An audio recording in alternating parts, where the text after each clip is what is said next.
original American dream. What was the dream for America? What did our founders really dream about when they talked and thought about what our vision was going to be? And if you look at the landscape that's happening right now in America, I don't think this is what they had in mind. So we're here today to inspire a new future for you and your family. And I'm going to make a bold promise to you today that you will comprehend the power behind our American dream, the truth of how we have nearly lost our Constitution, and the process that we're going to go through to actually redeem both of them. And it's going to require a commitment of your time, 60 minutes of your time to be here with me now. And I want to thank you in advance also because I'm used to doing all of this privately. I talk to people privately. So this is our first real opportunity to speak publicly.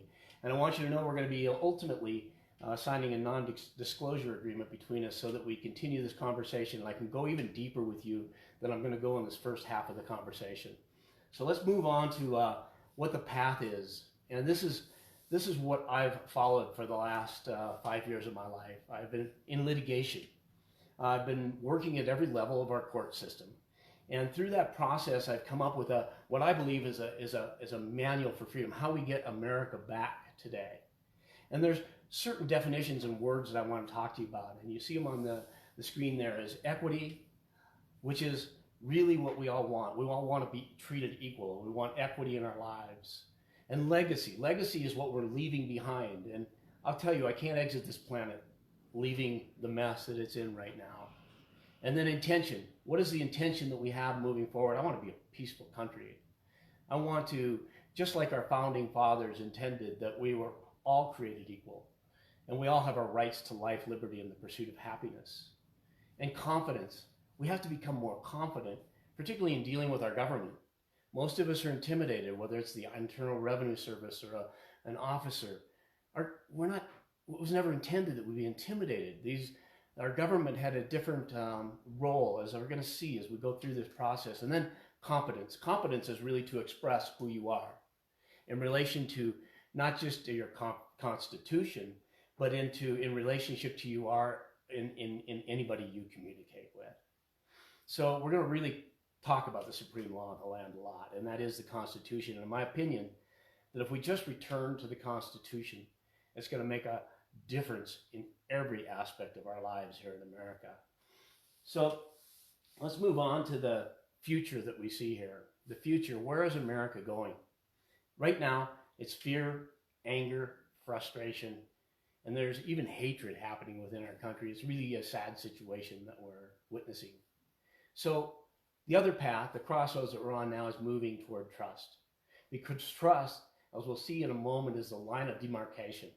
It's a line of demarcation between knowing that there is another inheritance that is awaiting for us and trusting that that inheritance, which is our Constitution, is available to us still today.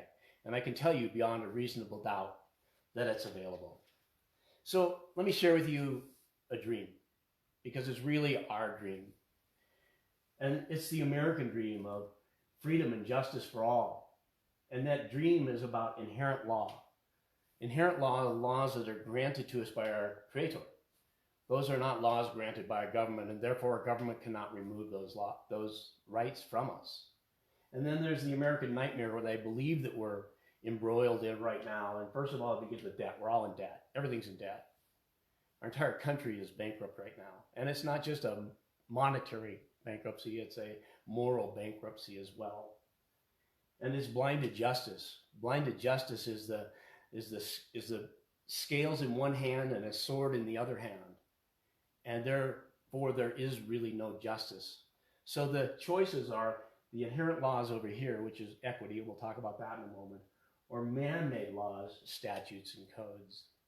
Now, when we move into the man-made statutes, that is where we really get into, do we follow what our Creator has intended for us, or do we follow what man is intending for us in the direction that we're going?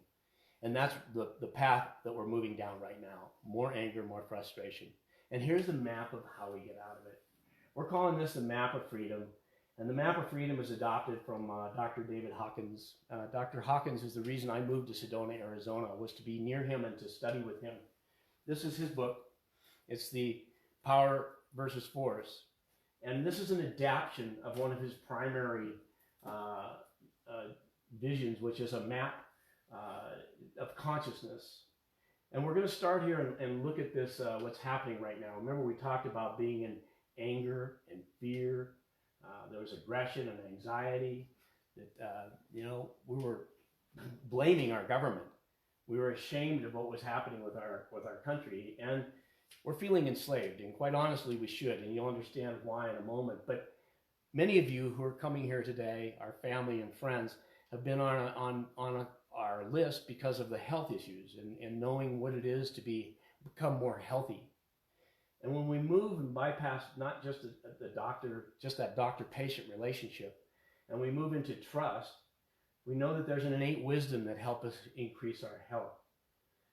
And we become more aligned with the source of that creation. So the innate wisdom that we're talking about here moves into our spiritual aspects. When we move into the spiritual aspects, we don't need a minister or a priest to tell us what to do. We need more of a direct experience with our Creator, and therefore we move into more oneness with all that is. And then over here, this is how this comes into it. Again, this is where the map comes to freedom, because we have to understand that we cannot utilize the same way we can't utilize a doctor to get directly to our Creator. We cannot utilize an attorney or another individual to get us to directly connected to our inherent wealth and our inherent justice. So again, we move over here to our area of trust, and we have 20 equity maxims and the inherent law. And inherent law is really the Constitution is derived from inherent law, as we'll discover and discuss in a few minutes. And when we get to this level, when we have bypassed and we know our direct connection to our Creator, we have life, liberty, and the ability to pursue happiness. That's really what's being blocked right now, is that we don't have the ability to self-govern. And why is that? Because we have to continuously ask the government for permission to do whatever it is that we think we need to do. So in our community, we often think about creating our own reality. And well, I want to contradistinguish power to manifest from creating our own reality. Because as we see in the map, what happens when we raise our consciousness level is that our reality begins to shift. And why is that? It's because we're having a positive influence on everything around us. So if we are really creating a reality and we look around at what's happening, I don't find it satisfactory. So we need more power here. And what is that power? It's a power to manifest. And manifestation comes with understanding the context in which we're operating, and the results in real change. And that is the manifestation. So my challenge is, now that I've gone through this process, how do I distill thousands of hours of research so that together we can manifest the original dream for America? And so this is what we've come up with here, is a necessity to create a context for our entire nation. And I'm going to talk to you about, talk to you about an untold history of America. Our American history, most Americans really don't know history, and I'm going to recommend one source today. This is all will be on our website. But the source is Howard Zinn, A People's History of the United States. Now, this is a different version of history than what we've gained through our public school education. In fact, most of us know very little about our founding fathers. We, find it also, I'm quite offended when they're treated derogatorily. I mean, they're just human beings. But they created the most incredible document that gives us the greatest opportunity to change what's really happening in America today. And let me tell you about George Washington and what his statements were. When he exited 47 years of service to the United States of America, and he had just created the most incredible document. This was in 1787. So he had spent, this is 7 years later, and he was saying farewell to his country. And this is his warning. He says that factions serve always to distract the public councils and enfeeble the public administration. It agitates the community with ill-founded jealousies and false alarms, kindles the animosity of one part against another, foments occasionally riot and insurrection.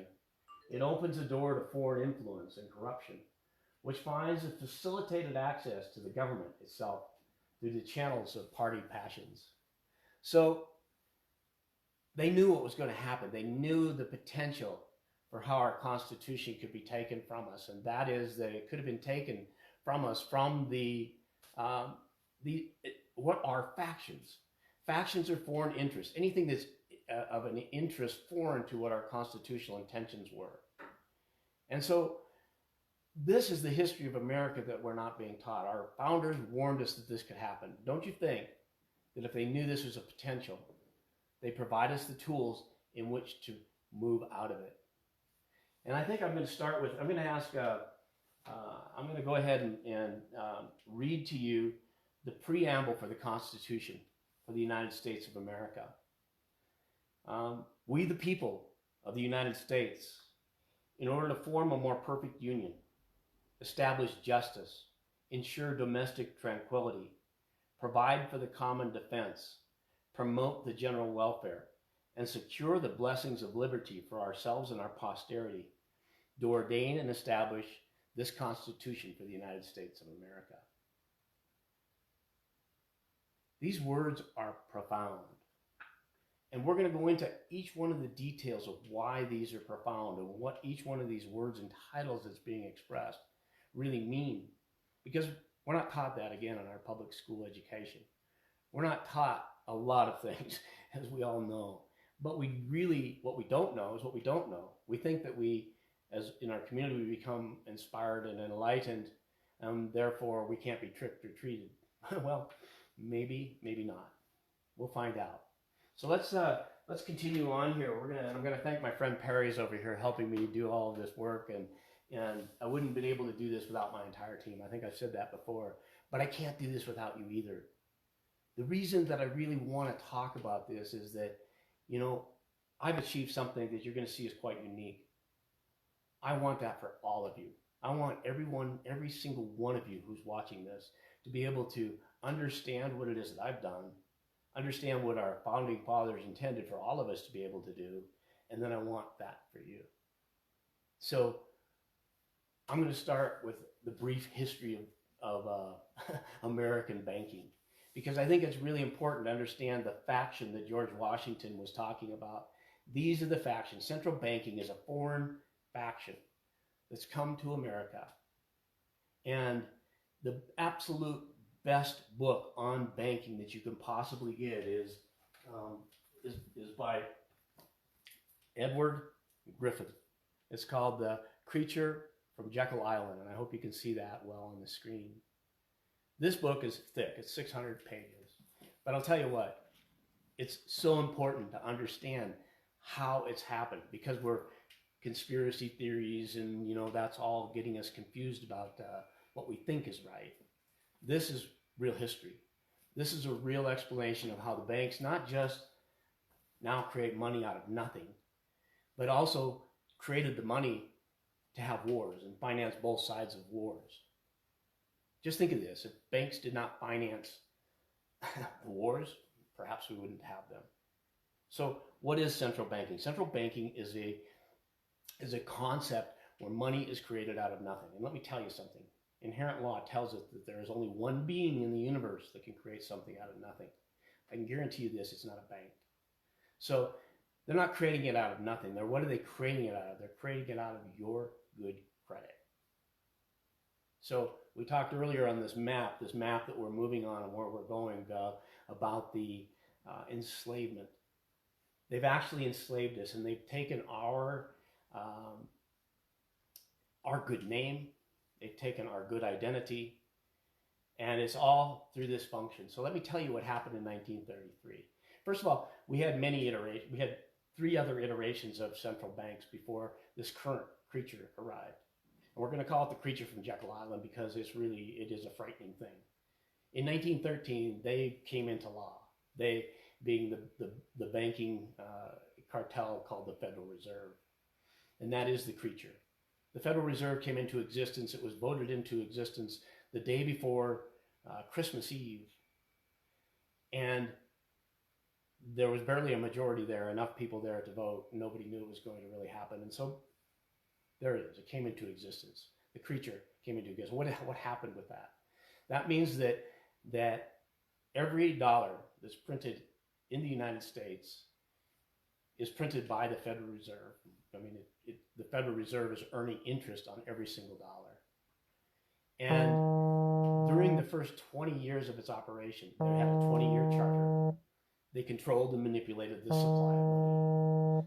Towards the end of their time frame, in the late 1920s, began the Great Depression, the stock market crash, all of these things that took place that we thought were just natural manipulations, but there were actual manipulations of the money supply caused by the Federal Reserve and central banking, because their charter was coming up in 1933 and they weren't sure if they were going to be renewed or not, so they figured they'd steal as much as they possibly could in the meantime. Now, you can say conspiracy theory, whatever my manual goes through step by step on the congressional record where this is being said, where senators and representatives are talking about that and having this very same discussion that you and I are having right now. So this isn't a new deal. This is an actual process that these bankers have gone through.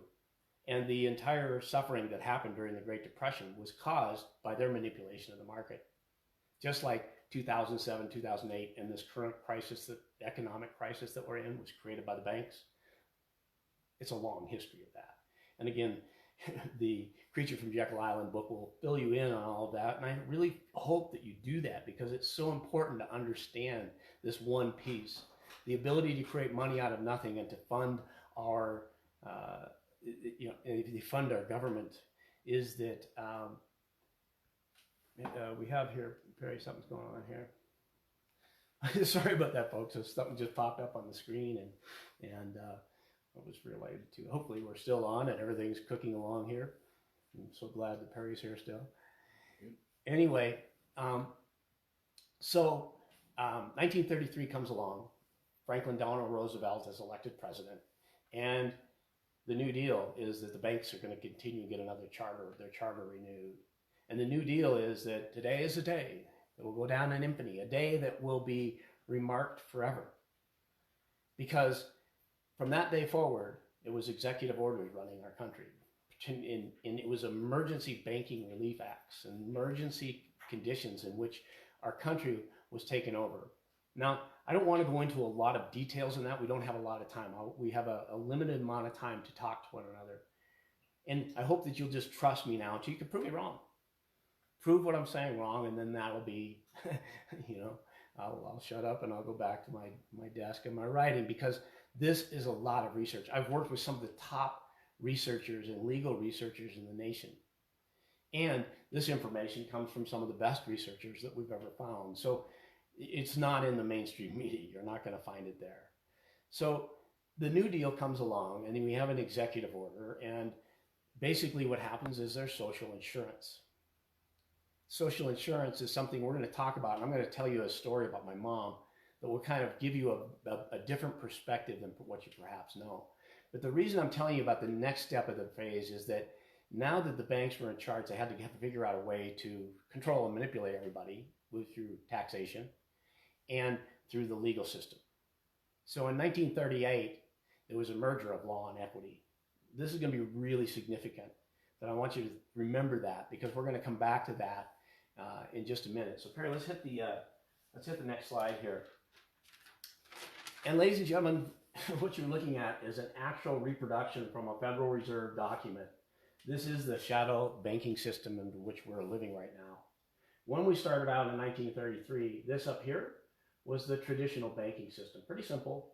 They'd make loans, they'd make interest on the loans, and then they'd, you pay off the loans, and then they'd start them over again. So it's a pretty simple system.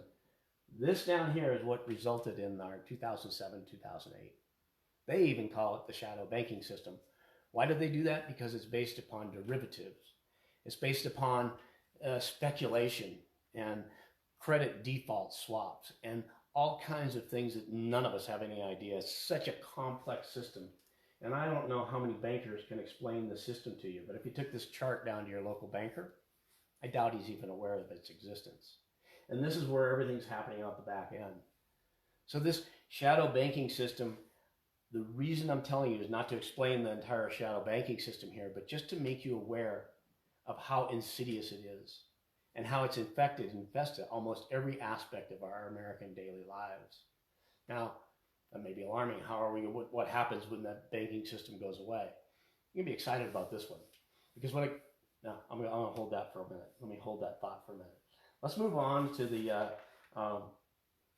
the way that we're going to actually reverse this. And I've been utilizing this in every court. Again, I've been in the Arizona Supreme Court 3 times.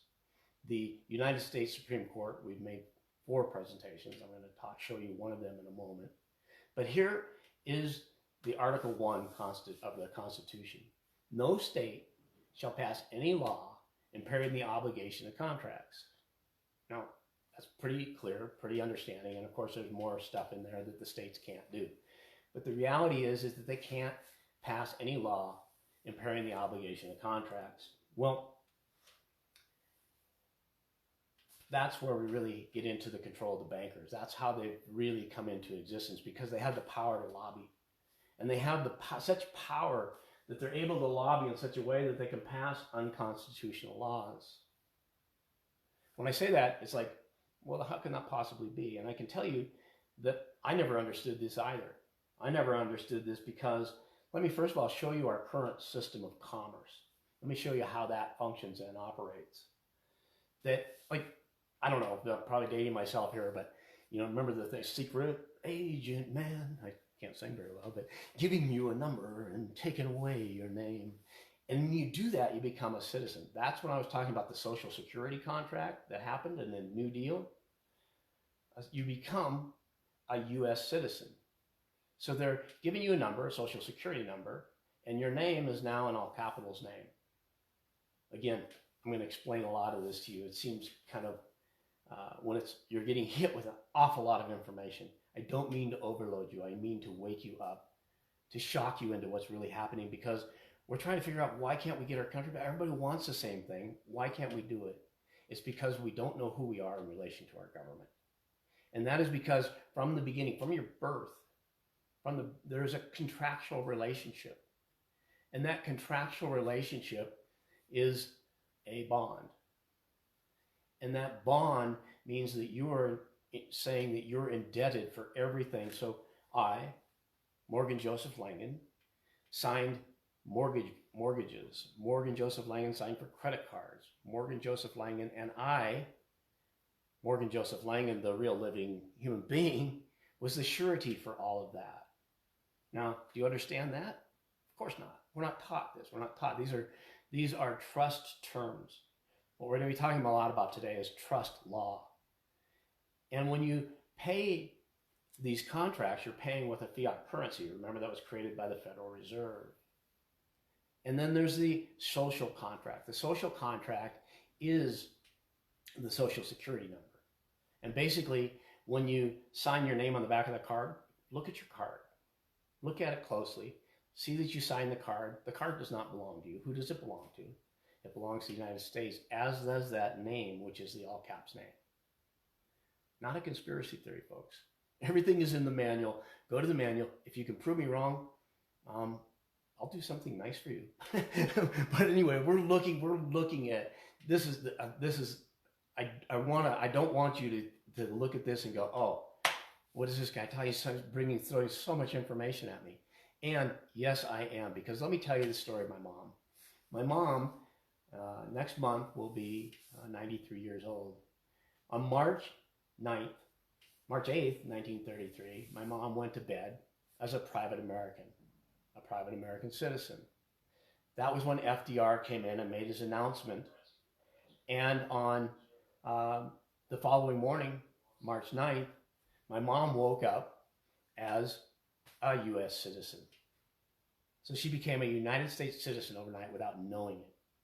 And the past 86 years, we have lived in a progressive tyranny. Our founding fathers never intended that we be subjugated to our government. When I say subjugated, I mean that the government is supposed to be our employees. I'm going to go into that, and let me save that for just one moment.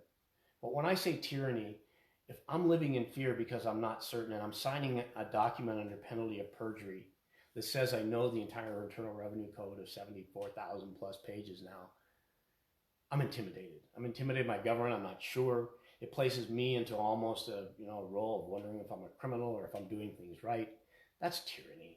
When I see a red light flashing behind me and I haven't really done anything wrong, but my light bulb is out and I get a ticket for it, that's tyranny. When I go through a divorce and the government can say how the divorce should be settled up and divvied up, wow, we've allowed that into every single contract within our entire life. That, folks, is a system of commerce. And when you're involved in the system of commerce, you're not allowed to move into your constitutional rights. So let's move on for the next one here, Perry. So we're at a personal crossroads here, just like our founding fathers were. They could just, let's just get by. Yeah, they're not treating us well, or they could fight. And fortunately, we don't have to do that. They fought this battle so that we don't have to. But right now, we have a duty to alter our government. And I'm going to ask Perry. Perry, you want to enter in here? Let's look at page 82 here. If you would read the second paragraph of our page 82, the second page of our great declaration, or second paragraph of the declaration. Let me show you. Sorry about that. Starting right here. So, folks, this is from our Declaration of Independence. And my friend Perry here is going to read us about the truth. You guys remember hearing any of this in school? We hold these truths to be self-evident, that all men are created equal, that they are endowed by their Creator with certain unalienable rights, that among these are life, liberty, and the pursuit of happiness, that to secure these rights, governments are instituted among men, deriving their just powers from the consent of the governed, that whenever any form of government becomes destructive of these ends, it is the right of the people to alter or to abolish it, and to institute new government, laying its foundation on such principles and organizing its powers in such form as to them shall seem most likely to affect their safety and happiness. Prudence indeed will dictate that governments long established should not be changed for light and transient causes. And accordingly, all experience hath shown that mankind are more disposed to suffer while evils are sufferable than to right themselves by abolishing the forms to which they are accustomed. That's great. That's perfect, Perry. And we are. I mean, we have become so accustomed to being treated this way by our government that we're, could you lighten the load on my neck with your boot, please, sir? I'm done with that. I'm done with the system. I'm done with the commercial system. And we're at a crossroads, and you're at a crossroads also, because we have a duty to alter the government. If we think that our Constitution protects us, if we think that we have a Declaration of Independence, then we have to fight for it. And again, this is not a battle with weapons. Our weapon is consciousness. That's why I showed you the map and how we're going to get there. And the personal crossroads is, am I going to do a duty as to my government? Because if I'm angry at the government, I'm angry at myself. I have a part to play in this. And if we're not altering the government, we're going to continue living with anger, hatred, and blame in an insane world that everybody considers sane. And we're considered belligerent combatants. So if I come at it and I'm angry at the government for what's happening, I am a belligerent.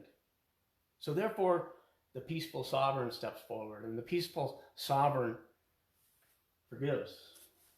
The peaceful sovereign has compassion because we've all been duped. Everyone. There's very, very few, except the highest levels of elite, that really know the entire story.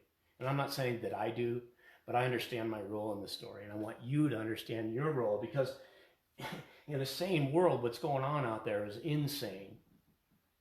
And we can't put up with it anymore. And we have within us the power to do something about it when we're private and we're sovereign. Now, again, we're having a public discussion here because this is civil discourse. We're going to go into the private side of this because we're going to talk about sovereignty. And sovereignty is being used all over the media as a bad word. And the reason, it's the Achilles heel of the factions that have taken over our country. It is the reason that we aren't able to attach to our constitutional rights because we're afraid to admit who we are and who I am in relationship to my Creator. And when I understood that, no judge can stand against me, no court can stand against me, no law enforcement. If I'm doing no harm to my neighbors and harming none of their property, who can stand against me? So let's move on, Perry, to the next one. Let's thank you, folks, for I get passionate here. I really, really love. So the Declaration of Independence. No, back to that. Yeah, what's that one? So governments are instituted among men, deriving their just powers from the consent of the governed. It is the right of the people to institute new government. It is our right. I don't have to ask the government for that. I don't have to ask somebody to do that, but you can't. It's not a fight. It's not a, it's an opportunity that we have. It's our right. And our founding fathers, when we know how to express ourselves in relationship to the trust instrument, I'm going to go into that in a moment, and sovereignty must be defended. It is either acknowledged by others or it must be defended. I mean, our founding fathers declared their independence. However, they had to defend that independence. They had to do it with weapons in a war. This is a different kind of a war. It's a war, but we still have to be able to defend our position. I want you at the end of this to be competent to be able to defend that position. So let's skip on to the next. Let's move on. So the golden rule. We might think the golden rule is to, do no harm to our neighbors like we talked about earlier, but this is the golden rule of banking. Those with the guns make the rules and take the gold. Now, you probably believe, as I did 4 years ago, that our Constitution makes us secure. I honestly believe that I had a constitutional right. And do we have that one, Perry? Is that the next one? Is that... Yeah. The right of the people to be secure in their persons, houses, papers, and effects against unreasonable searches and seizures should not be violated. I thought that was the case. And how naive I was, because unless you deploy an army, good luck defending against an army. I'm going to show you that in a minute, but I'm going to introduce you to the apex predator. Perry, can we cue up a part? This is from the crowdfunder video, folks. So here's live footage. This is my home. These are chest cams. Matters in the Supreme Court of the United States. Okay. Well, this has already been handled by our court. There's no... Okay, I'm not going to argue with you, okay? Okay, what I'm telling you is you got to pack your stuff and you got to leave. It was heartbreaking to watch a moving company pack up our entire business in our home and place all of our belongings in storage. I had 8 men in my home for 2 weeks handling all of my personal belongings. I may have to leave. No, yeah, I'm sure. Let's be ready. You just keep going. Over the past decade, 17.5 million American families have experienced similar shocking and vicious evictions from their homes through an insidious partnership between banks, courts, and law enforcement.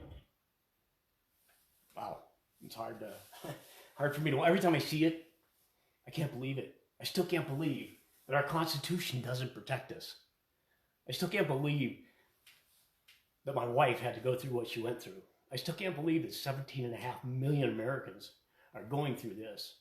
I mean, we are dealing with, we see our neighbors in Standing Rock, and we stand with them, and we want them to, we want to support them.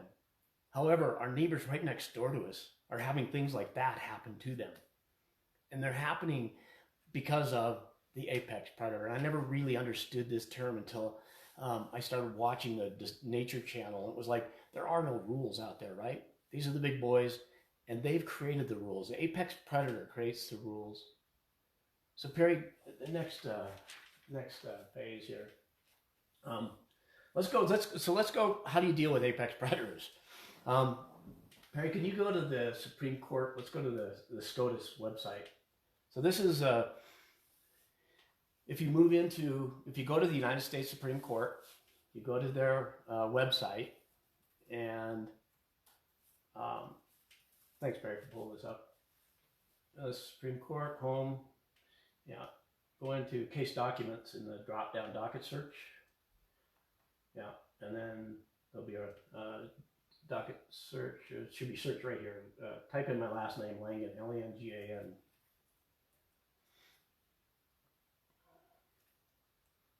All right, now, yeah, just put it up to here. Put that there. Okay, so these are my cases in the Supreme Court, but I'm going to focus on this one right here. This is docket 16A 131. This is Morgan Joseph Langan versus a banking association.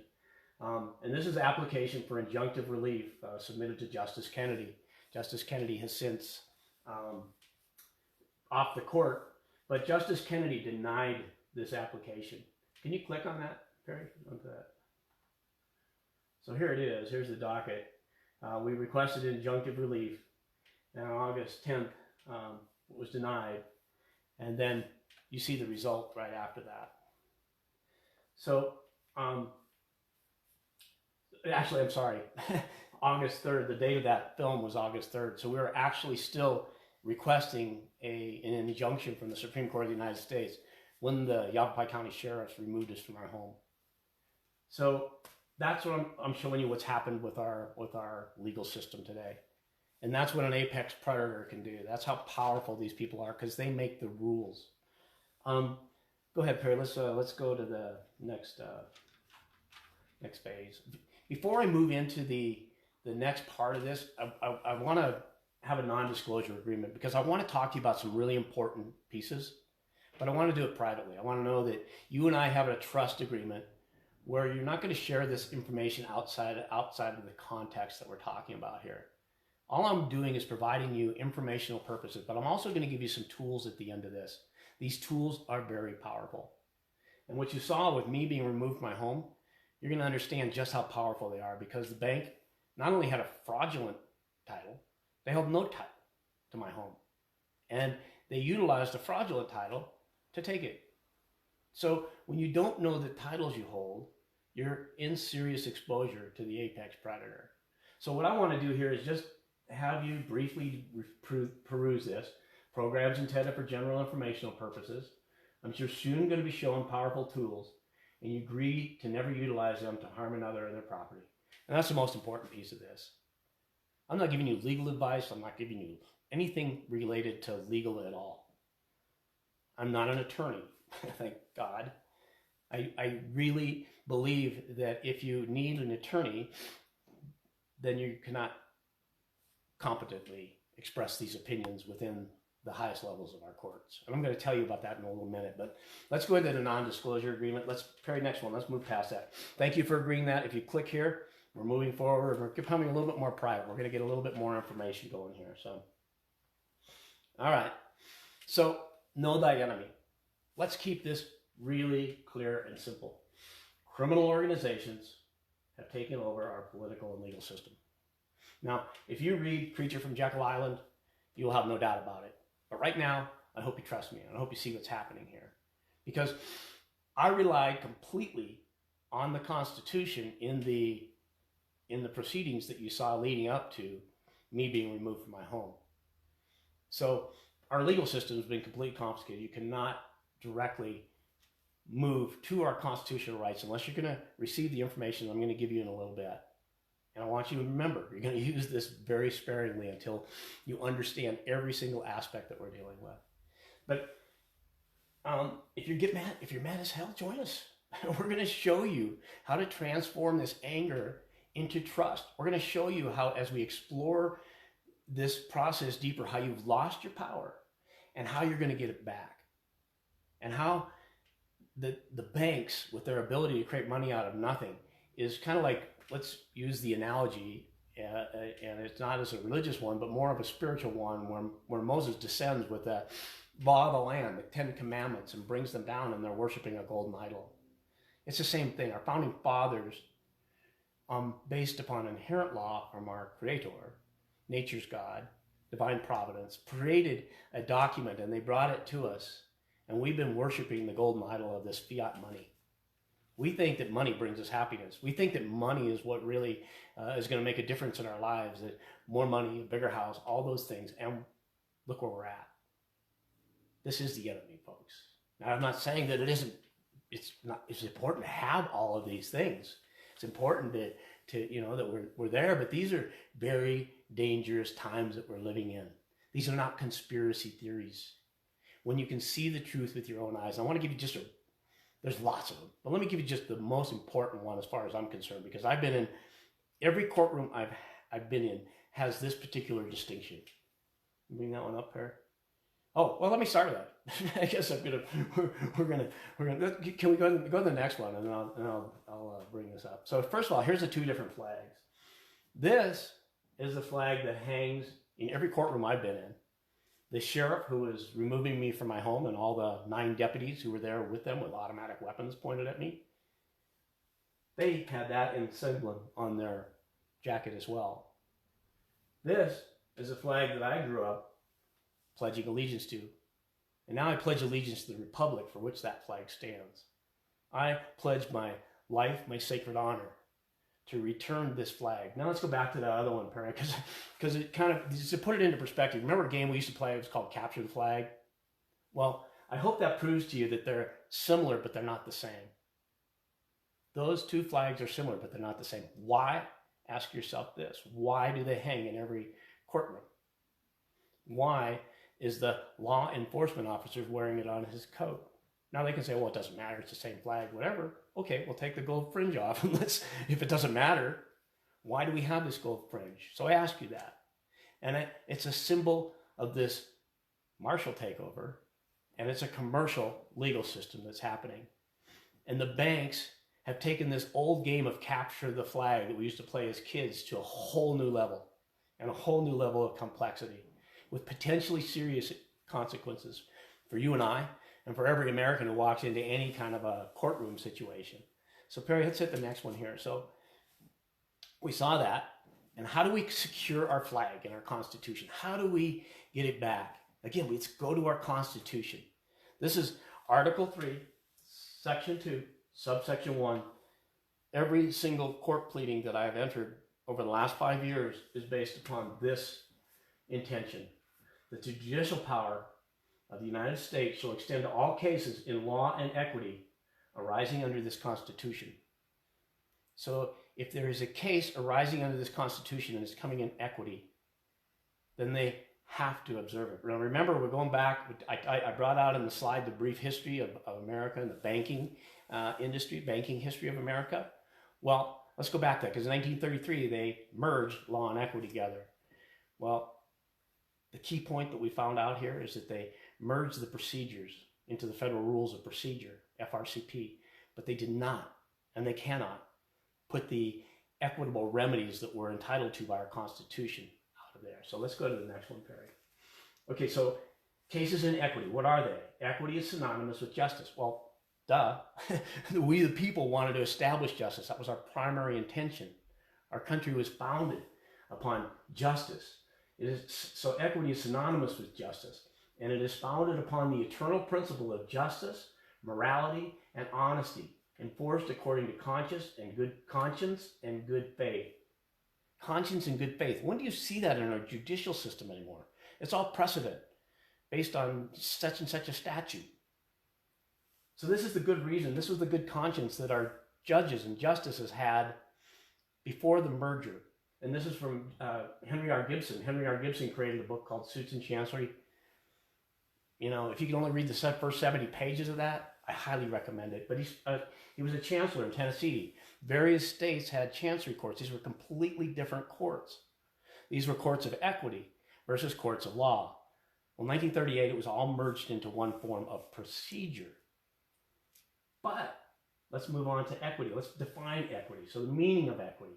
And John Bouvier, by the way, is the only authority utilized by Congress when looking up terms and what terms and language actually means, because legal is not English.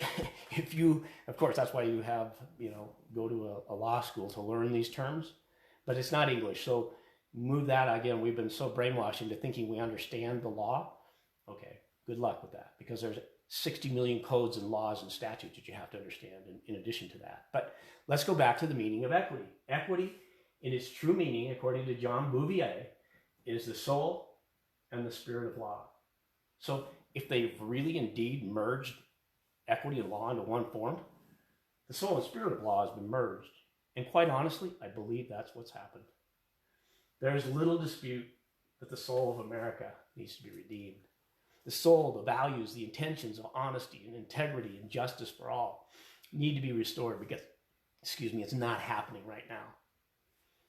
So when we think about that merger back in the 30s, and I told you that what we've really discovered, and what I'm testing at every level of our court system, is that it's a merger of procedure only, and it's not a merger of the equitable remedies. And let me tell you why that's important, because the law is nothing without equity, and everything even without the law, John Bouvier. And for the past 5 years, I've shown that there is no remedy in the legal system when you have an equitable cause or an equitable case arising under the Constitution. So, next one, please, Perry. So, this is the next piece that I want you to know that's absolutely important. When equity conflicts with law, when there is a conflict or variance between law and equity, equity shall prevail. Now, I can read to you the Supreme Court of Mississippi, the distinction between law and equity and actions at law. The Supreme Court in New Mexico, generally in all matters in which there is a conflict or variance between the rules of equity, the rules of the common law, with reference to the same matter, the rules of equity shall prevail. Supreme Court of Michigan, the rules of equity shall prevail. Supreme Court of Carolina, rules of equity shall prevail. Pretty common themes. In fact, the Supreme Court has backed this up as well. Wherever there's a conflict between law and equity, the rules of equity shall prevail. So my intention is to empower you today to be confident to defend your equitable rights, because when there's a conflict between law and equity, your equitable rights will be seen. You see, the constitutional amendment will be necessary and required to merge law and equity into one form. Remember, I read to you that statement that the judicial power of the United States extends to all cases in law and equity. That's the Constitution. In order to actually merge them into one, there would have had to have been a constitutional amendment. And to my knowledge, there isn't one. No, there hasn't been one. Very next slide, please. Okay, so now that we get into equity, we've heard the definitions of equity. Equity is absolutely essential. We know that equity is an inherent law. By its very nature, equity is inherent. The government, in other words, inherent meaning that your life, your liberty, and your pursuit of happiness were granted to you by your Creator, not by the government. The government did not grant those rights to you, so therefore the government cannot take them away. However, if the government does grant you rights, like to have a corporation or to have a marriage certificate or to have a driver's license, it can take those privileges and benefits away. Important distinction to remember. And so that's inherent law versus man-made law. And we're going to contradistinguish those two even further by telling you about the Ashwander Doctrine. Have you ever heard of the Ashwander Doctrine? Nobody has. Of course you haven't. But I guarantee every judge in our land is aware of the Ashwander Doctrine, because it's Supreme Court precedent set by Justice Brandeis that if you accept the benefits of a statute, you contract away your rights under the Constitution. That's what's been happening to us for the last 86 years. We have contracted our rights under the Constitution away through these contractual arrangements that we've made, unknowingly or unknowingly, the social contract, the birth contract. Now, don't get worried about all the details. How do you do that? Morgan's way has been to eliminate those contracts. Hasn't been easy, and I don't recommend it for anybody. But there's other alternatives when you understand what we're going to talk about, and that's the tools I'm going to give you and why you decided non-disclosure or have agreed to this non-disclosure. Perry, next one, please. So here's how equity works. The Constitution itself is a trust agreement. Now, trusts are equitable by nature. The Constitution is a public trust. we're going to be talking in a moment about private trust. But when we redeem our Constitution as the beneficiaries, so we understand kind of how the trust works. Here's a simple trust. There's a grantor holding title to a property or land or whatever, who grants the legal title to one entity, who is the trustee. And then the beneficiary of the property, who's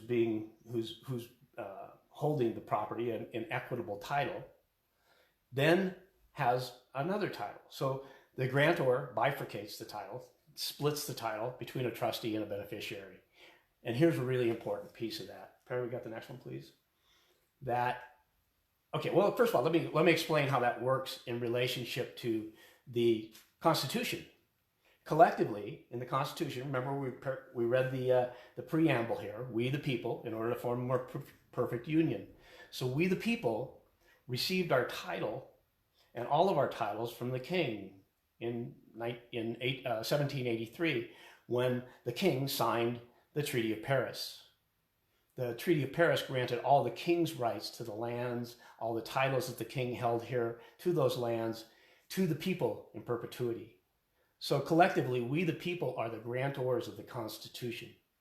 The elected officials and their appointees, as the Constitution explains, is the indenture. They indenture the trustees to perform according to what the grantees have set forth in the indenture, which is the Constitution itself. And you and I, as individuals, are the beneficiaries. That's a really important piece to know, because it doesn't require all of us, again, to make another decision. It just requires that I, as an individual, know who I am in relationship to this trust instrument. Now, I'm going to ask you something. I want you guys to be engaged. I want you to be thinking here. Ask yourself two questions. First, what title holds the most power at law? Okay, think about that for a minute. We've got grantors, we've got trustees, and we've got beneficiaries. Which title at law is most powerful?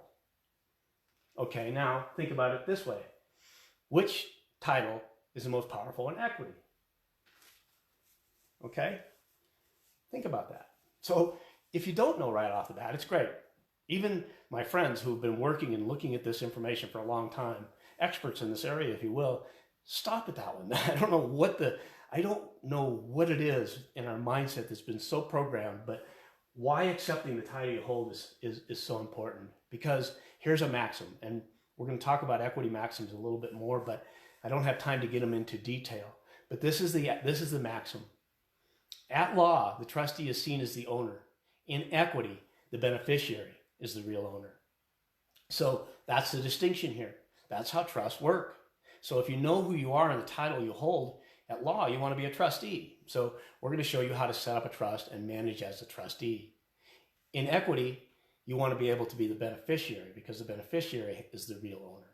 So let's move on to the next one, Perry. So now this is how it all relates to a process I'm calling the sovereignty process. Sovereignty process involves three items: status, standing, and capacity. Now, if you don't understand what status is and you don't know what status you hold, the default status is U.S. citizen. That's what's on your passport. That's what's on most of your documents. You'll be a United States citizen. You'll be a U.S. taxpayer. Those are default set status. And as mortgager also. So you're a mortgager in this contractual relationship we just looked at in the Constitution. The preferred status is a private American, as a beneficiary. Now, there's two ways to attain the status. I told you Morgan's way, which is eliminating all the contractual relationships like the social contract and the birth contract, and eliminating the driver's license and all of those things, which is not easy. I don't recommend that for anybody. I've gone through it because I have a deep desire to get to the truth and the bottom of this. But there's another way to attain that status, and that's what we're going to talk about briefly today. I'm not going to show you all the details of it, but another reason you sign the NDA is that we're going to show you how to form a trust. And really, there's lots of information on trust. I'm going to give you the absolute bare bones minimum that you absolutely need in order to understand how to form a trust. Next one, Perry. Standing. Standing is your right and your ability to defend a particular action where you have something to lose. So in other words, for me, I have something to lose, right? I was losing my home. My home was being taken from me. So I had standing in each one of these courts. However, my status wasn't perfected.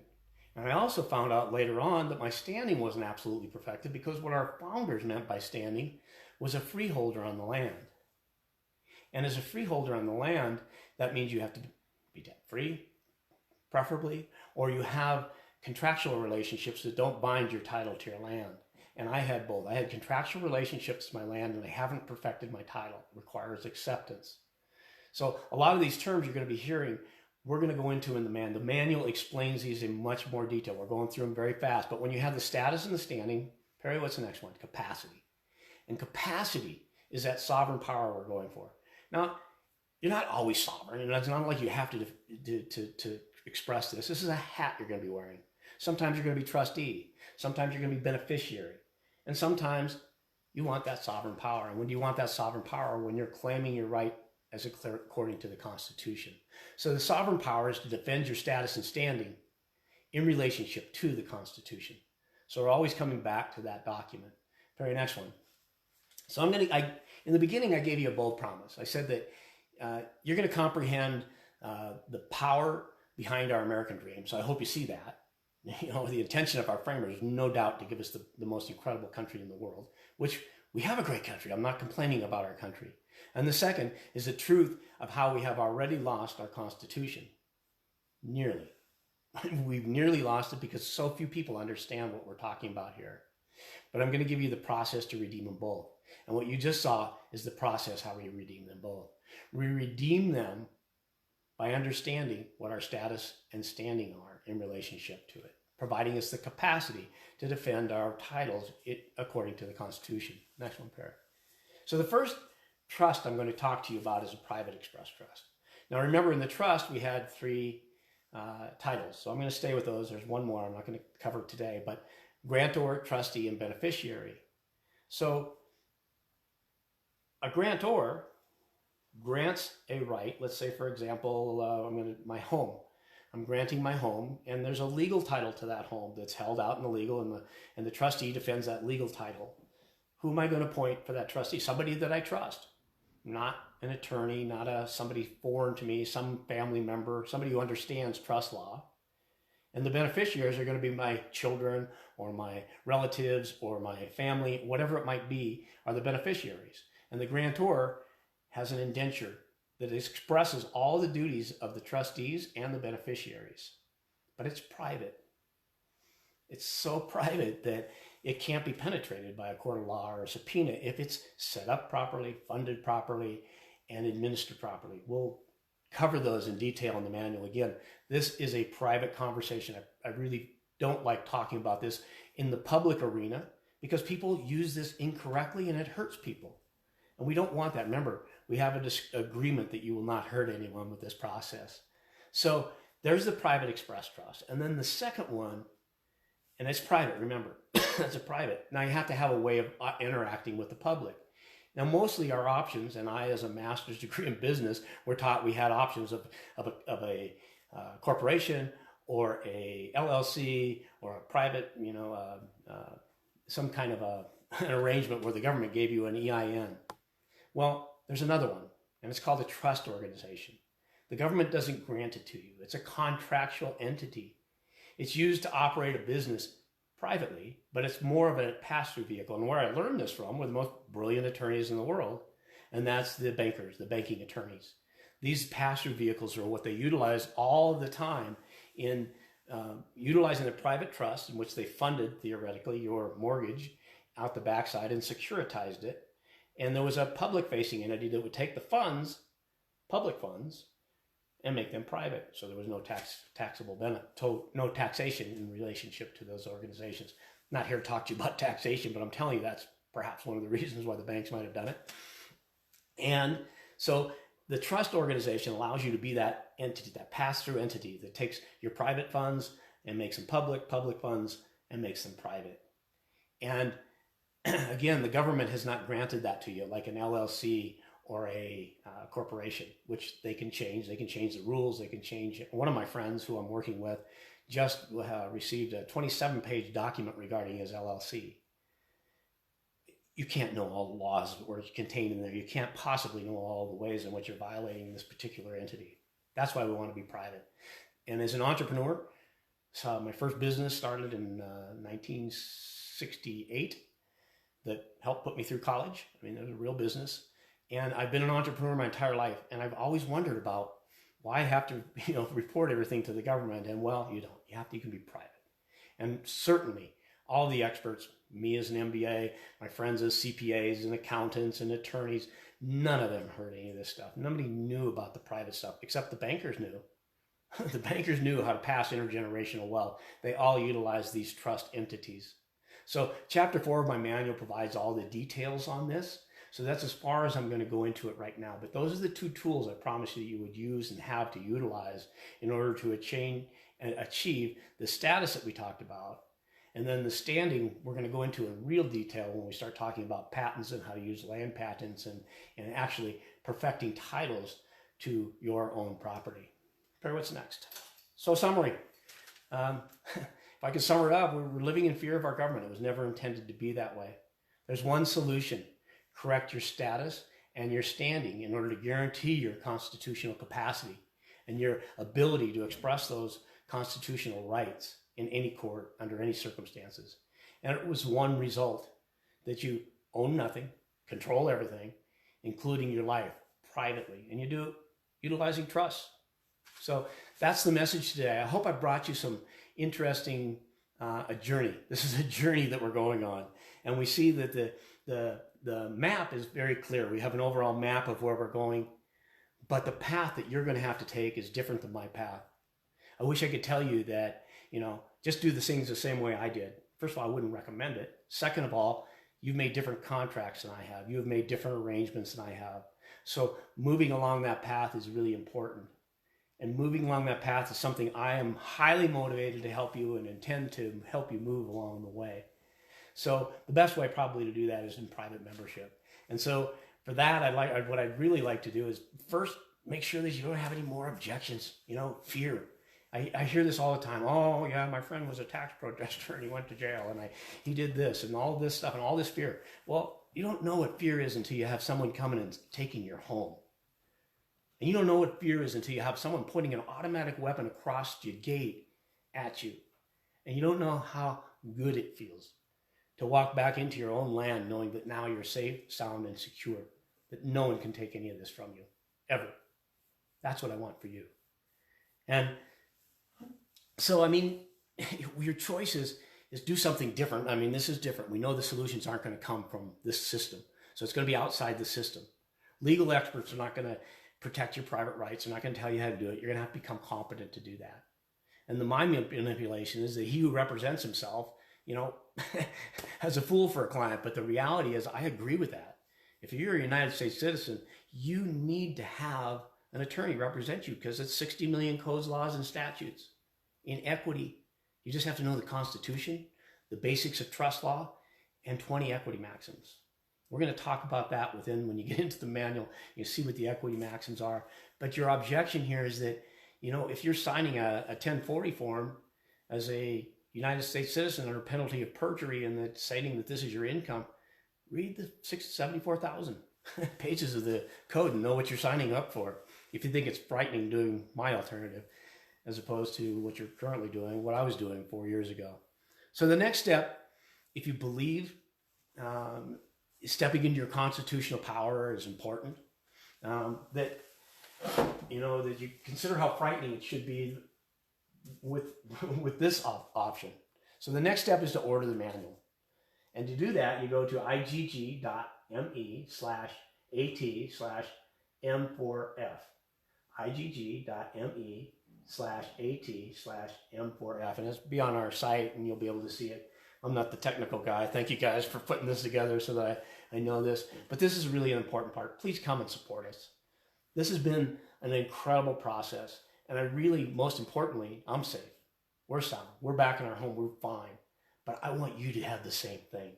Because when we do that, we're going to be a very powerful force in moving forward and changing the stats and changing what's happening in the parameters of America today. So, Perry, is there a next one? That's going to be it, man. Okay. I noticed you guys have been chatting and certainly people raising their hands. We had a lot of information to go through, so we wanted to make sure that We made it on time, and certainly I think maybe 4 minutes over our intended hour. That's amazing. I think we're going to stick around for a little bit longer for anybody who has any questions. I'm going to take a quick look here at the panel, make sure that we've got things moving on. So yeah, Morgan will hang out for a little bit here. Hey, Morgan, thank you so much for sharing everything you've shared. This is a fantastic opportunity to, for us to get the message out. Our Indiegogo campaign is live. So again, the igg.me/at/M4F is our short code for the crowdfunder. We have a bunch of perks lined up for you guys. Everything from a basic PDF download to signed copies of a paperback, as well as real quick ways that you guys can get into having more one-on-one with Morgan. And for those that are really interested, we have larger group potentials for perk process as well. So thank you guys for that and for coming. I'm going to quickly pop on here and look at these bits. So maybe Morgan, if you just want to hang tight. Yeah, thanks, Barry. I know you had a lot of information here. And sometimes it can feel like a fire hose. Take a deep breath. Let's tap into what we're really talking about here. We're talking about, where does our power come from? Does it come from our government? Or does it come from a source outside of ourselves? When you've had that direct relationship with your Creator, there's no doubt. There's no doubt where that comes from. And there's no doubt about who you are when you have that direct relationship. Let's continue to step into that power with confidence. So this is so the question, here's a question. Hang tight real okay. quick here. Okay. If you just want to keep chatting, I'll keep chatting. Yeah. I'll chat as long as you folks are interested and as long as you want to continue this conversation. That's the most important piece. We've been preparing for 5 years for this, and I'll tell you, many of my cases have been sealed, so I haven't been able to talk about this. So excuse my inability to express myself as I often would like to, or I'm learning. And as I learn this process, you hopefully are learning the process of how to represent yourself. I just feel, again, when I walk into a courtroom, no one can stand against me. I know what the law is. I know the Constitution. I know how it applies to me in the particular instance that I'm in. I know what trust law is, and I know how to express a trust, and I know how to receive trust, and I know what my positions and titles are. I know what the judges are. I know what and I'm not bragging. It's taken me forever, and I've had some incredible teachers. By the way, some of you are out there watching, and I really appreciate it. I really thank you for coming to this. I'm looking at all the names here. Oh my goodness, look at this. We've got our friends from all over the country are here, from Colorado, from San Francisco. This is really beautiful area. This is for all of us. It's particularly for those of us in the West, because we're more independent. We're not stacked on top of one another. This is about wanting to be, in your own space and be self-governing. It's really about self-governance. And in order to self-govern, you have to live by the golden rule, not the banking golden rule. You have to live by the rule that I do nothing to harm my neighbors. I love my neighbors. All of my neighbors are aware of what's happening in this process. All of my neighbors have seen it going on, and they've been frightened for me. They've seen the 7 sheriff's cars coming down the road to haul me out of my own home. I'm telling you, folks, I'm not here to build fear. I'm here to build confidence, because if I can do it, you can do it. How we doing, Perry? Do we have a... Yeah, we're doing great. So certainly one mention would be for the NDA. We've just presented that on the screen, but we will and do already have that in a certain capacity on our membership portal. Essentially, anybody who's viewed this, we consider your participation in this an acceptance of the NDA. Certain people will have come in later or after the NDA, or certainly may have left before. This information, as we've expressed multiple times, is meant for private audiences. We've done our best to express these things in a public manner, and hope that the intention is there. When you guys get the manual, when you have a capacity to work more closely with Morgan, you'll understand these things. Yeah, and the most important piece here is our agreement, our trust agreement, is that this information, you won't use this information until you become competent. You won't use this information, definitely, to ever harm someone. Our country is in a position it's in because the trustees have mismanaged our trust. And it's time for us, the beneficiaries, to step back in and to take over. That's not a takeover of our government. You know, there's a lot of hard language that we see in the Declaration of Independence. Those people were willing to back up with guns. I'm not willing to do that.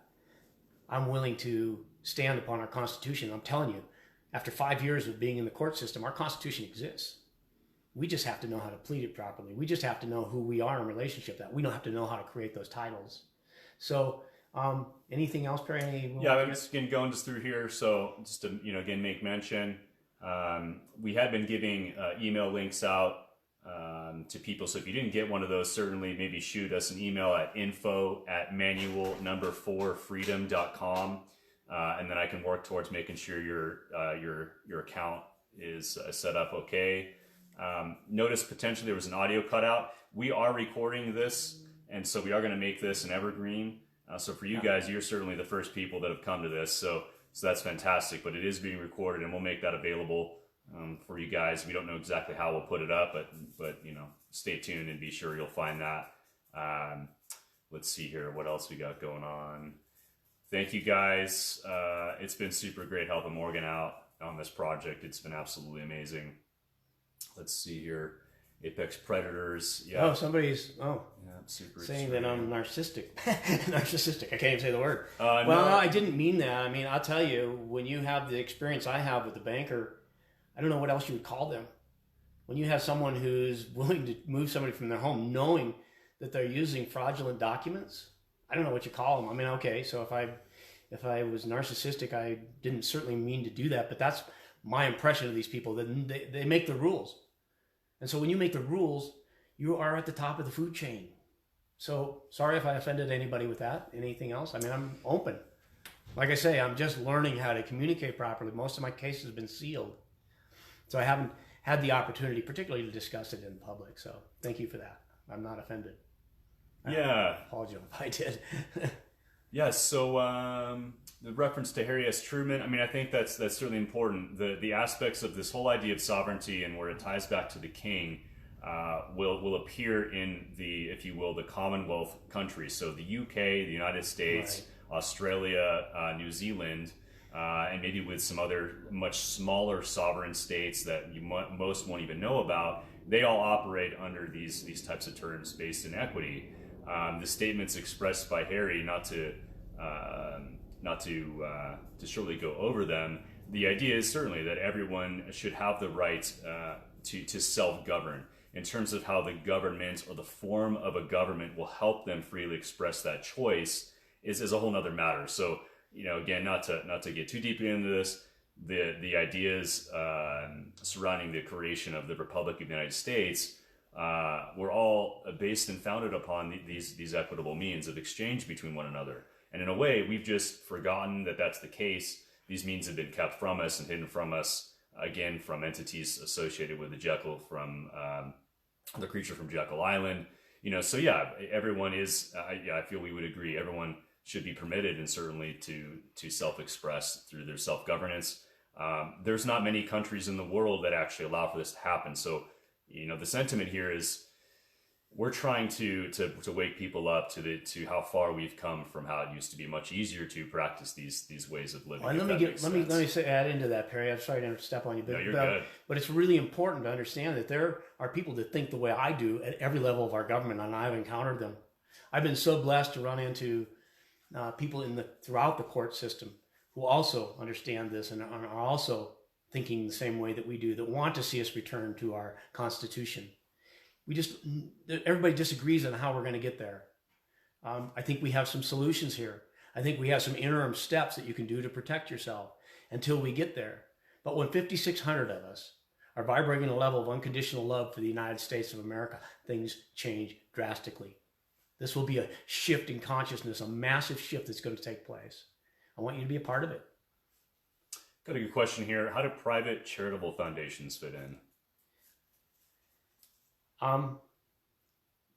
That's a great question. It depends if they're really private. If they truly are private and they're not 501c3 type of charitable organization. Again, if the government grants the organization, like a 501c3, if it's granted to them, it's controlled by the government. The government can give it. The government can take it away. So A true charitable organization is a private trust organization. It's private. Now, that doesn't mean you're going to get tax benefits as a result of it. Most people want to give to these 501c3s because they're going to get some kind of a tax break. It's going to change the mentality, the way we think about giving. It's going to change the way, am I giving because I want a tax benefit, or am I giving because I really believe in what's happening here? So that's a great question. And 508, and there's a 508c1a, that is a private entity also. But again, think about it. Where is it coming from? That's a statute. It's provided by the government that you're entering a code. You know, I don't feel really comfortable talking about these in a public forum. I'll be glad to do it in our private forum. In fact, that's what our private forums will be. We'll be going into more detail privately about how each one of these things fit. Because what applies to me may not apply to you. Or you may have certain reasons for doing things the way that you do. For 45 years, I was a tax-paying citizen. I mean, I was on board doing everything. I really tried to do my best as I thought was my duty. And now I found a different duty. Anything else, Greg? Fantastic. As for any of you guys, if you don't have certain types of property or land or various things, the whole concept is that the manual will provide somebody with the capacity to change, to rectify, to perfect their status standing, which gives them the capacity to operate in a private manner. So a person could have zero of property value assets, and they'd still be able to utilize this material to create said future legacy. Certainly for people who have vehicles and properties and businesses, this material will be advantageous to those to help, if you will, restructure, to redefine the terms of that, if that makes sense. And of course, that's just in the interim period. When I talked about equitable remedies, there's one remedy I didn't speak of because it's quite complex, and it's called the equity of redemption. And I'm testing this in the court system right now. I want back all the stuff that was stolen from me. I want back all of the things that utilize my signature. I want all of the things back that were tied to that bonding instrument or any of those bonding instruments. That, again, is a private discussion. But when we redeem, if I'm able to redeem, then all the stuff that has been stolen from us by this Federal Reserve, I won't call it the creature anymore or whatever, I'll call it the Federal Reserve, when we return these funds back to us that have literally been stolen, and I'm relying upon the congressional record for its authenticity of what has been taken from us. When we redeem that, our country is going to reach such a level of prosperity that you won't believe it. It's going to be the greatest entrepreneurial outbreak in the history of America, in the history of the world, because we're going to remove all of these unnecessary codes, laws, statutes, taxation, all of these different pieces, because we're going to have true abundance. The debt will go away. The debt will be removed. We will no longer be in a debt nation. Again, these aren't theories. I'm just saying where I think we're going, and I know where I personally am going privately. And I hope, again, if you're interested, maybe, it sounds complicated for other people. For me, it seems the only logical and simple way that we can do this. Perry, any other questions or anything else we do? Yeah, we got a bunch coming in. So people are asking for links to the manual. The manual right now is only available through our crowdfunder. So make sure to go on over to that link, the igg.me/at/m4f. And we have different ways that you can pick that up. Certainly all the way at our top tier, you'll get a hard copy and a downloaded version. Let's see here. We're getting ready to start a legacy trust. Can it own our life insurance policies? Oh, great question. Is that Georgette? Georgette. Good to hear from you. Yes, Georgette, great question. Absolutely. The key is, if you're creating a legal legacy trust, or if you're creating a private legacy trust, and this would be have a conversation. There's a lot of details that would be involved. We could have a conversation about that privately, and you can call me. I'll figure out a way that we can talk.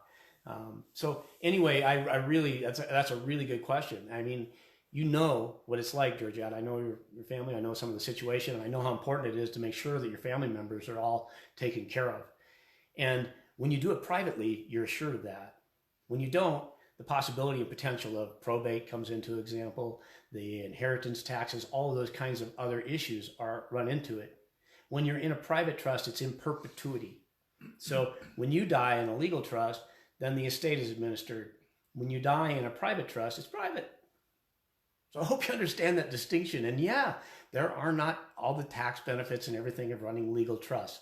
So these are things we're all going to be changing and shifting. I have made a complete shift out of this system. It's difficult. Believe me, I don't have all the answers for that. That's why we're calling it open sourcing sovereignty, because I haven't had a chance to deal with every single issue that's going to come up through this process. I've dealt with a lot of them, and I feel that I am most competent to deal with anything else. I wouldn't be out here in public making these statements. You think every attorney in town isn't going to be coming and calling on me and and rebutting everything that I'm saying? I'm okay with that. I welcome it, I bring it on, and I honor it. This is the civil discourse that our founding fathers intended. If I'm wrong, prove me wrong. I'm okay with that. I want to be proven that. I don't want to be putting out bad information. So, great question, Georgia. Thank you for that. I look forward to talking to you. So let's see here. We want some people to have us go through the crowdfunder. So give me 1 second here. I'll pull up the website real quick, and then maybe we can just go through those, very briefly. Again, the link to the crowdfunder is igg.me/at/M4F. You can find that link also on our website at Manual for Freedom, manual4freedom.com.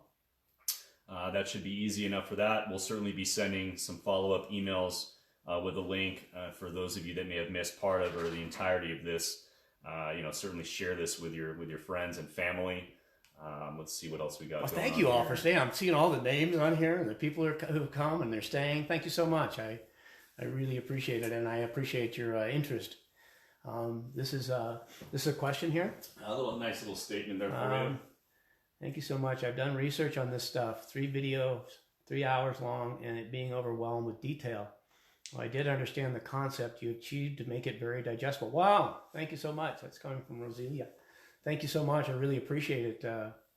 That's really good feedback. Again, this is the first time I'm doing it, so I'm open to both positive things and negative things, what we can do to improve this. My most important piece is getting this out.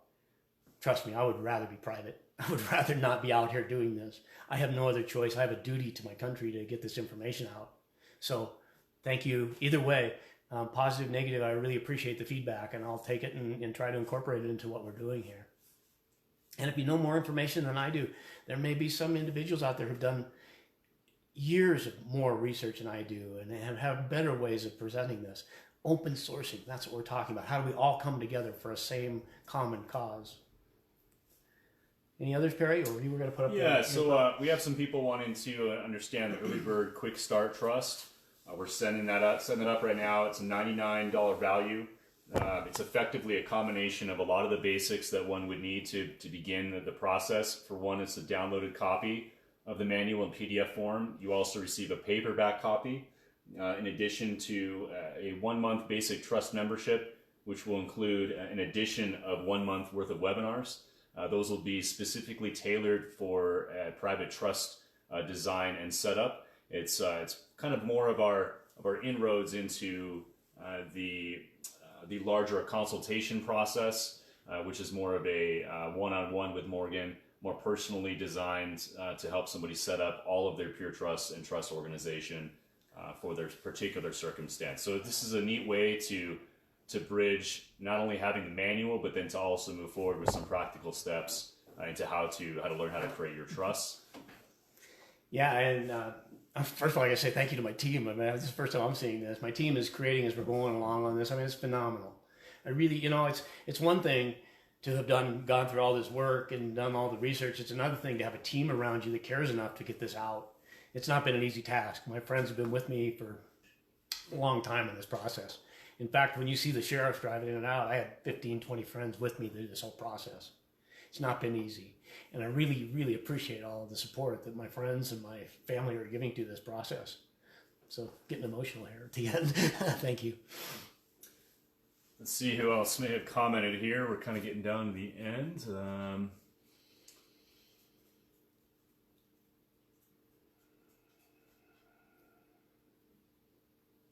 Let's see here. Oh, nice. Thanks, Chris, for doing that link. Apparently, there's a free link, PDF download of The Creature from Jekyll Island. All right, Chris. Good to hear from you, buddy. Yeah, super recommended you guys to read that book. It's profound. And one thing we want to mention as well, along the lines of people and Rosalia and so forth doing research on this. I mean, there are so many people out there that have been making documentaries on this topic, specifically to the banking cartel and the Federal Reserve and all of this stuff. What is his name? Aaron Rousseau, who's the late Aaron Rousseau, who made an amazing documentary on a lot of this material. So we're definitely trying to bridge the gap between the practical aspects of trust and equity, and really how to get the context, because yeah, this has been happening for a long time. Certainly the history of banking goes way back, much farther back in time than just the United States, and there's more to be learned for that. But again, the idea, practically speaking, is for us, the sovereign living men and women of this country, to contradistinguish between that and a citizen, right? Somebody mentioned earlier something regarding the citizens are sort of in this tacit agreement with the wartime powers of the government. You want to maybe speak a little bit to the sovereign citizen concept, right? Well, it's an oxymoron. There is no such thing. I mean, you're either sovereign, like I said, you wear different hats. The sovereign hat is a special hat. As a sovereign, you're not a citizen. As a citizen, you're a citizen. So that's fine, but understand the two of them. So when I hear people talking about sovereign citizen, there's a lot of anger about it. I mean, and I honestly think that it's because it's their Achilles heel, like I said earlier. If people consider themselves sovereign, they're out there shooting people, that's what they want people to see, because it's a negative thing. But what I'm talking about, and that's a reason why we're saying it's peaceful, is because I'm a peaceful sovereign, because I understand who I am in relationship to that agreement. We the people, in order to form a more perfect union. That's who I am. I know that title. I've established that title. I've earned that title in every court system that I've been in. No one's disputed it yet. Do I need a judge's stamp on it? Sure, I'd love to have it. Doesn't matter to me one way or the other. I know who I am, and I can defend myself. So when I hear things like sovereign citizen, I really realize that it's the mindset that's being played with. It's the manipulation of our minds that something's wrong with being sovereign. We're not powerful. I'm not good enough. I'm not, well, you are a child of God or you're not. And I'm not doing it from a religious standpoint. I'm doing it from a spiritual standpoint. This is where sovereignty comes from. Our sovereignty is inherited and granted to us when we're given life. This is our founding fathers talked about it as divine providence. This is the life force energy coursing through all of us. It's the divine essence, divine creation that courses through each and every one of us. So sovereignty is not something I prefer to talk about publicly. It's like saying how enlightened I am. Well, that's, if you have to argue for it, you probably aren't. And so you have not heard me say this entire time whether I am or I am not a sovereign individual. It's irrelevant because it's private. And to know what I am is to go into my court cases and to read them and to understand them where I express them, when I express these rights. And that is where the rubber meets the road, so to speak. That is when you're able to stand within your own power. So again, you guys, thank you so much. Look at how many people are still on here. It's, we're a half an hour into this, and thank you people so much for staying with us. And Perry, any more questions we need to look at or answer? That looks like it's about it. Okay. If you guys, anyone else who's here, if you want to quickly type out another statement or question, we can stick around for another 5 minutes. Otherwise, we're going to begin wrapping up. Again, the link to the crowdfunder has now been listed in the comment box. Please refer to that. We will be sending a follow-up email out to anyone in our list with the links to the crowdfunder as well as the webinar. I would say, wow, look at this. We've got 11 backers already. Thank you guys. That's exciting. It's more, I'll tell you, it's the energy that you're adding to this. To me, I've put my entire life fortune and savings on the line here, and I'm fine right now. But I'm telling you, I'm so excited to see the support and the energy coming forth, because now it means that I can hire assistants. I can bring forth individuals that are going to help expand this message and do a better job of marketing it than I am, and doing a better job of just getting the message out. Speakers. I feel like I'm a good litigator, but not necessarily, as much of a speaker. So now we're going to have the funds to be able to support this whole process. And thank you. Thank you for sharing it. It really means a lot to us, and it means a lot to our to our whole family and our community, because my intention is to make sure that our community, this Grace Grove community that's supporting this right now, is supported. That if you have a problem, you've got a team ready to assist you. Because that's what happened with me. I wouldn't have done this without the team, and so many of you out there, I can see you all that were, helping me through this process. Many of my teachers prefer to remain private. They're private because they'd be swamped if they did this stuff. I, again, want to be, I would prefer to be private, but I don't think we have a choice here. Perry, questions? Well, so to all those people on Facebook that are watching us live, we want to reach out to you guys. Thank you so much for coming. Any of you guys that may have questions and so forth regarding this presentation, feel free to shoot Morgan a direct message and we can start getting back to those. A couple things. So we've got a Twitter profile. We're starting to get more material out through there. Again, we're just going to be rolling with this for this next period of time. Anybody with any questions or concerns and so forth, again, just reach out. We will be creating more webinars as we move forward. And without further ado, I personally thank each and every one of you for coming. It's been a blast to make this happen. Looks like the Supreme Court of the United States has sent us a message. That's interesting. Good timing. Very intriguing. So I'd say without further ado, thank you guys all for coming. Please do share the follow-up link for this webinar with your friends and family. And again, as well, please do send and share the crowdfunder with your friends and family as well. Morgan, if you want to maybe do a closing statement, and then we'll see you later. Well, folks, we said that you were going to come here and hopefully be leaving more confident and more competent. I really hope that's the case. I really hope that you understand who you are in relationship to your government, who you are in relationship to the law of the land, which is our Constitution, and then finally, who you are in relationship to your Creator, because that's the most important relationship that we're cultivating here. So thanks for joining us. We really appreciate it, and many blessings to you along your path toward sovereignty.